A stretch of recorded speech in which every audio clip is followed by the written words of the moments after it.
पार्टियों ने मिलकर इंडिया गठबंधन बनाया था। इस गठबंधन के सहारे चुनावी नदी को पार करने की योजना बनी और सपना देखा था कि चाहे कुछ भी हो, इस बार प्रधानमंत्री इंडिया गठबंधन से बनेगा। लेकिन इंडिया गठबंधन के इस सपने को नीतीश के पलटी मारने के बाद बहुत बड़ा झटका लगा। नीतीश के पाला बदलने के बाद तेजस्वी ने कमर कसी और लगातार इस बात को दोहराते रहे कि बिहार में एनडीए सरकार के शक्ति परीक्षण के दिन खेल होगा। आखिर शक्ति परीक्षण का दिन भी आया, खेल भी हुआ, लेकिन ये खेल तेजस्वी के साथ हो गए और तेजस्वी के 3 विधायकों ने पाला बदल लिया और एनडीए का दामन थाम लिया।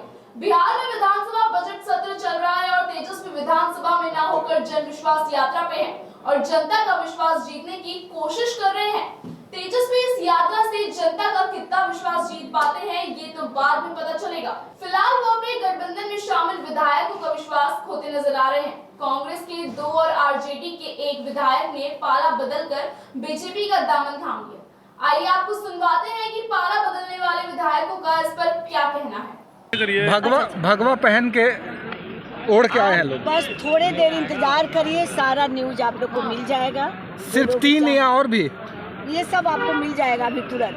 अभी हमारा अध्यक्ष कौन से वो लेने और आपको न्यूज कौन लोग आप में आ गए हैं? कौन लोग हैं अभी पता चलेगा। अभी सिद्धार्थ जी और कितने लोग हैं आपके साथ? बीजेपी में नहीं तो अभी और भी विधायक हैं आपके साथ, और भी विधायक के संपर्क में जो बीजेपी ज्वाइन करेंगे। अब आगे का समय आपने पाला बदलने वाले विधायकों को सुना। वो कह रहे हैं कि वो प्रधानमंत्री नरेंद्र मोदी की नीतियों से प्रभावित होकर राज्य हित में पाला बदलकर बीजेपी में शामिल हुए। वही विधायकों के पाला बदलने पर एनडीए के नेताओं का क्या कहना है, एक बार सुनिए। देखिए, हम तो कोई खेला नहीं करते हैं, हम तो कोई खेला नहीं करते हैं। सच्चाई है कि न्योता उन्होंने दिया था और जब न्योता देते हैं तो विजय का काम है विजय करवाना। और आज ये शुरुआत है। उनके कई विधायक उनको छोड़ के भागने के लिए परेशान हैं। पिछले बार प्रहलाद यादव जो यात्रा चल रही थी, जो पार्टी को नहीं जोड़ पाए, जो परिवार को नहीं जोड़ पाए, वो आज भारत जोड़ने निकले थे। उनको उनके विधायकों ने जवाब दिया।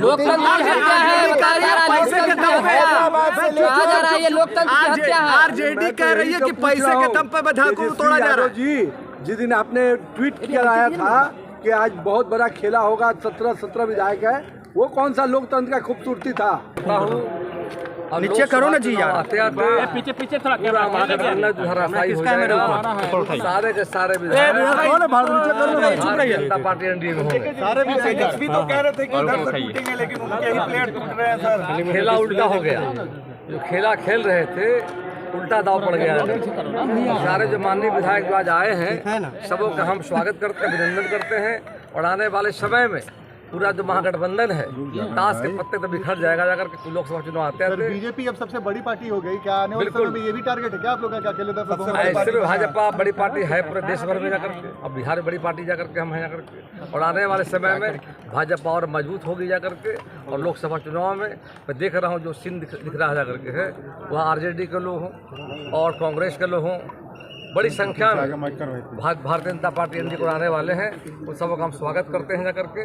और आने वाले समय में जो लोकसभा का चुनाव में देखिएगा, माननीय मोदी जी का जो लहर चल रहा जाकर के है, उसमें इंडिया गठबंधन 0 पर आउट होगा। 40 से 40 सीटों पर विजय होगा। क्या लगता है लोकसभा चुनाव के बाद बीजेपी अकेले बहुमत का दावा कर सकती है बिहार में? कोई बात नहीं, बोल दिए। बिहार में एनडीए की सरकार है, पूरा कार्यकाल हम पूरा करेंगे और माननीय नीतीश जी की अगुवाई में सरकार चलेगी और पूरा कार्यकाल। और विधायक टच में है, संपर्क में है? ऐसे लगातार संपर्क में है जी।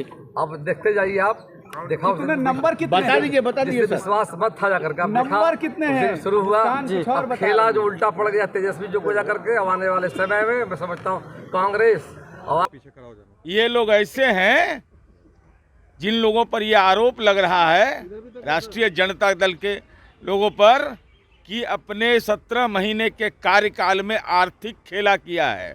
तो डर गया विधायक, कहा कि ऐसा नहीं कि टिकट के समय भी आर्थिक खेला करना चाहे, तो डर कर के लोग आ रहे हैं नीतियों के समर्थन में। अभी बहुत लोग हैं, अभी तो खेला शुरू हुआ है। हमने तो कहा नहीं था कि खेला करेंगे, जिसने खेला कहा था उस बच्चे को हम लोग खिलौना बार-बार दे रहे हैं। आरजेडी और कांग्रेस के विधायक टूट गए हैं, एनडीए गठबंधन में आए हैं, क्या कहेंगे? देखिए, ये सतत प्रक्रिया है। जो कहीं गलतफहमी में कहीं चले जाते हैं और वहाँ वो अपने को फिट नहीं पाते हैं तो निश्चित रूप में वो चले जाते हैं। आपने खुद देखा कि माननीय मुख्यमंत्री जी जिसकी चर्चा आज हमने किया है कि वो असहज महसूस कर रहे थे, तो माननीय मुख्यमंत्री जब इधर चले आए हैं तो बहुत से विधायक उधर से टूट करके एनडीए में कहा जा रहा है कुछ और विधायक हैं और भी आएंगे समय में उनके भी विधायक टूटेंगे। आप लोग हॉर्स ट्रेडिंग कर रहे हैं, सीधा आरोप है आप लोगों का। आरोप तो लगाए जा सकते हैं,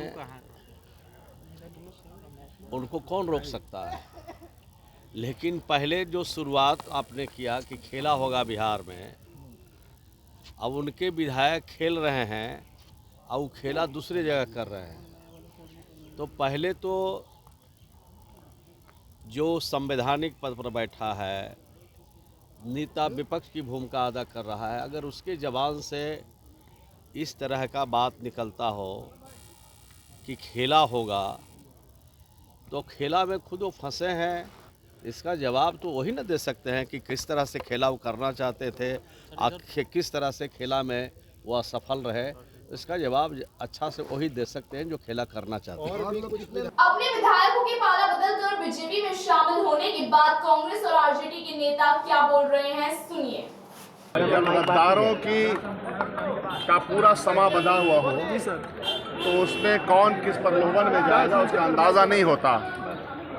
और यह तो विचित्र स्थिति नहीं मैं कह सकता हूँ, मैं कह सकता हूँ कि लालचों की एक ऐसी स्थिति पूरे देश में और हमारे समाज में बना दी गई है कि जिसमें सिंबल हमारा, जगह हमारी दी गई, उनको रिसोर्सेज पैदा किए कांग्रेस पार्टी ने और उन्होंने प्रकाष्ठा की और वो जिस प्रलोभन में गए हैं उनको वो मुबारक। तारी गौतम और सिद्धार्थ तीनों ने बीजेपी का दामन थाम लिया है। अभी विधानसभा में सम्राट चौधरी के साथ उतरे, इतनी बड़ी टूट हो गई है, क्या कहिएगा?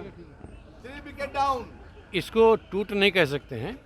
इसका मतलब है कि जो बीजेपी वालों का जो ऑपरेशन लोटस चलता रहता है ये उसी का नतीजा है। वो पहले भी लोग ट्राई कर रहे थे, अरे थोड़ा सा नीचे, उस समय सफलता नहीं मिली। आप लोग का दावा पता नहीं। देखिए, ध्यानाकर्षण हमारा आज आया है और ध्यानाकर्षण में मैंने कहा कि पटना जिला, भोजपुर जिला और छपरा जिला, मूल रूप से ये 3 जिला हमारा जो अगल बगल का जिला है, ये बालू, लाल बालू और उजला बालू, क्योंकि वो दियारा के तट पर है, गंगा, सोन और सरजू नदी पर बसा हुआ है और वहाँ का लोगों का कारोबार यही है, क्योंकि एक फसल होता है और एक नाव पर कम से कम 25 से 30 आदमी का जीविकोपार्जन होता है और सरकार आज बालू बंद कर रखी है। मैं सरकार से यही मांग करने जा रहा हूँ कि आप नाविकों का जो नाव है उसका रजिस्ट्रेशन करा दीजिए और जो चालान है, चालान आप कीजिए ताकि लोगों को पैसा देकर जाना पड़े, ताकि जीविकोपार्जन जो है भूखमरी के कगार पर जो है उनको उससे निजात पाया जाए सरकार से। अब देखना ये बड़ा ही दिलचस्प होगा कि तेजस्वी की जन विश्वास यात्रा कितना रंग लाती है। ये तो आने वाला वक्त बताएगा, लेकिन फिलहाल जो जिस तरीके से विधायकों का पलायन जारी है, इससे तेजस्वी की मुश्किलें बढ़ती नजर आ रही हैं। हमारी स्पेशल रिपोर्ट में इतना ही और खबरें देखने के लिए देखते रहिए GVN24।